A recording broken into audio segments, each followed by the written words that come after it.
Hi, I'm Colin Shannon, a technical writer at cPanel.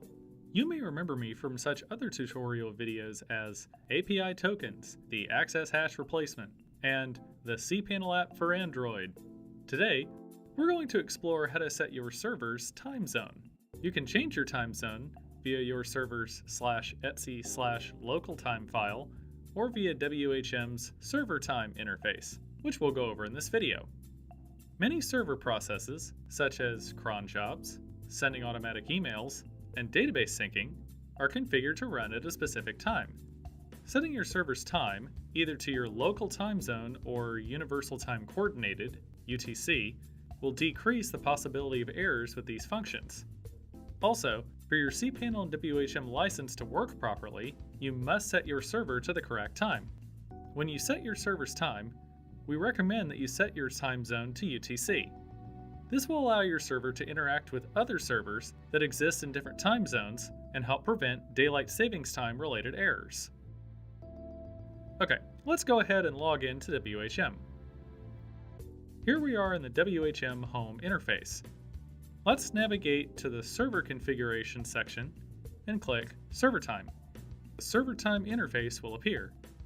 This interface displays your current time zone, allows you to set your server's time zone, and sync your server's time zone with your network's time server.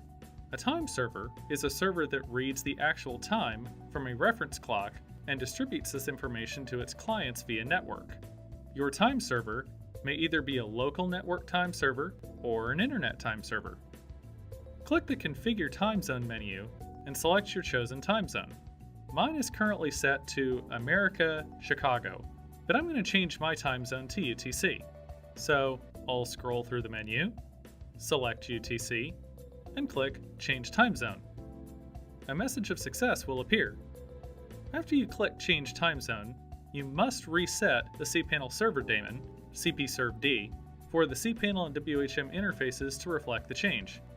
To do this, let's change to the terminal interface and run the /user/local/cpanel/scripts/restartsrv_cpsrvd command. And now the daemon has restarted. Okay, let's click Server Time to return to the Server Time interface. If your server time is set to your chosen time zone, but your network time server is a few minutes off, click Sync Time with Time Server to fix this issue. A message of success will appear. Thanks for taking a few minutes to watch this video about how to set your server's time. For more information about cPanel, the hosting platform of choice, visit us on the web at cpanel.com or follow us on Twitter at @cpanel. Thanks for watching and happy automating!